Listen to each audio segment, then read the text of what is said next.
Good morning, guys.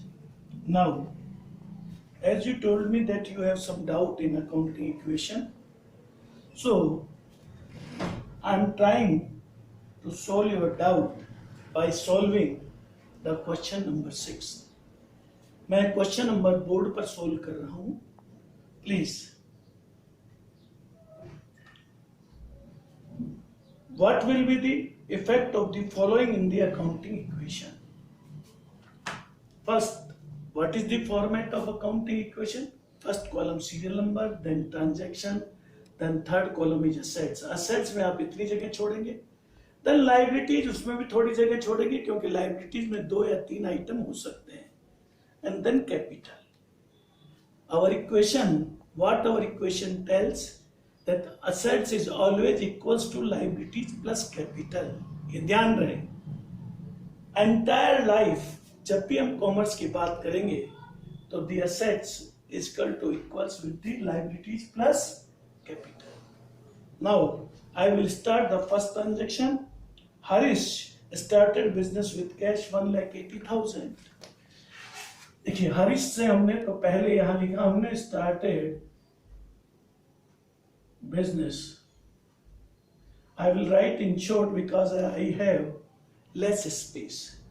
Assets में ये ध्यान रखें, अकाउंटिंग इक्वेशन में मैंने आपको बताया था कि यदि एक जितनी असेट्स बढ़ेगी, देयर आर 2 और 3 कंडीशंस. जितनी असेट्स बढ़ेगी उतनी लायबिलिटीज बढ़ेगी, फर्स्ट कंडीशन.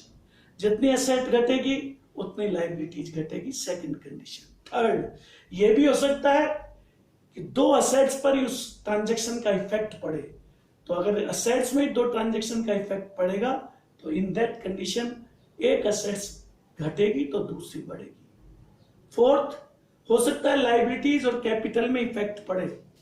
तो यदि लायबिलिटीज में इफेक्ट पड़ेगा तो अगर लायबिलिटीज कम होगी, एक लायबिलिटी कम होगी, उतनी ही दूसरी लायबिलिटी भी कम होगी. या एक लायबिलिटी कम होगी तो कैपिटल में से दूसरी उतना ही अमाउंट कम होगा. तो these are the 4 basic rules. तो हमेशा assets equals to liabilities plus capital होगा. चाहे एक असेट्स का आइटम हो उसमें, एक लायबिलिटीज का हो, मिनिमम 2 जगह इफेक्ट होगा, एक असेट्स में और एक लायबिलिटी. ज्यादा हो सकता है but there will be 2 difference, there will be 2 side effect. First started तो असेट्स में हमने लिख दिया, पहली असेट्स हमारी होगी कैश 1,80,000 रुपए. Because liability is also capital is also a liability. It is called internal liability. यानी जब भी हम बिजनेस को बंद करेंगे तो 1,80,000 रुपया हमें ओनर को वापस पे करना पड़ेगा. तो it is our liability that is called internal. तो first equation is complete. In cash we add 1,80,000 in capital. What will be the new equation? New equation equals to, इसका टोटल लगा ले, 1,80,000 equals to 0 plus 1,80,000. Both side of assets liability are seen. Second, purchase goods for cash 60,000 and on credit 30,000. दूसरा हम यहां लिखेंगे serial में, purchase goods for cash. Cash से हमने माल खरीदा तो यहां पर आप देखिए किस किस चीज में इफेक्ट होगा. कैश कम होगा और माल आया, माल बढ़ा. लेकिन तीसरी चीज, उधार भी हमने माल खरीदा है 30,000, और जो चीज हम उधार खरीदते हैं तो जिस व्यक्ति को पेमेंट देना होता है दैट इज कॉल्ड क्रेडिटर. तो there is a effect on 3 side. First, -60,000 cash में. यहां पर एक नया कॉलम खोल देंगे हम, स्टॉक, क्योंकि अब माल खरीदने के लिए हम स्टॉक वर्ड यूज करेंगे. यहां होगा 90,000 बिकॉज 60,000 प्लस 30,000. और यहां पर लाइबिलिटीज में हम एक कॉलम बना देंगे क्रेडिटर का. और यहां क्रेडिटर कितना उधार है? 30,000 प्लस 0. यानी माल खरीदते हम, अगर नगद माल खरीदते केवल दो ही जगह इफेक्ट पड़ता, कैश में और स्टॉक में। उधार खरीदने का 3 जगह इफेक्ट पड़ा, कैश में, स्टॉक में, और चूंकि हमें 30,000 अभी पे करना है तो that is creditor. New equation will be 1,20,000 plus 90,000 equals to 30,000 plus 1,80,000. The total of both sides is 2,10,000. The total of both sides is 2,10,000.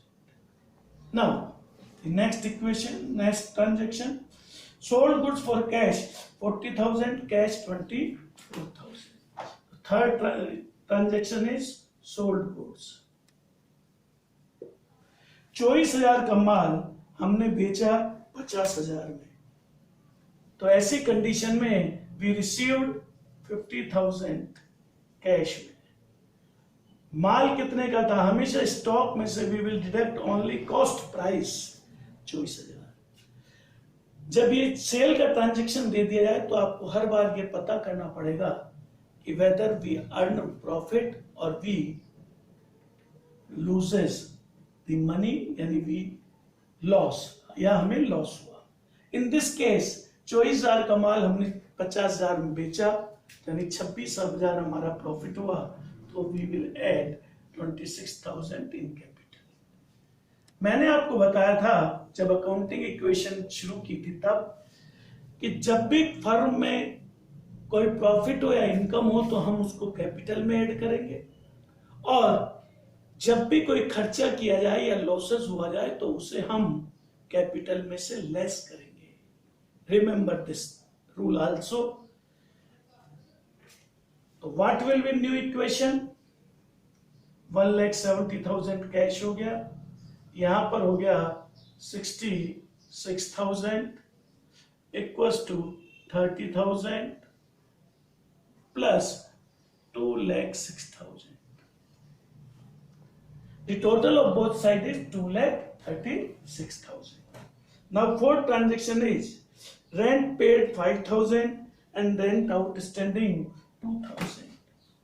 Rent paid and rent outstanding. Outstanding expenses वो खर्चे होते हैं, that expenses which are related to current financial year but still not paid.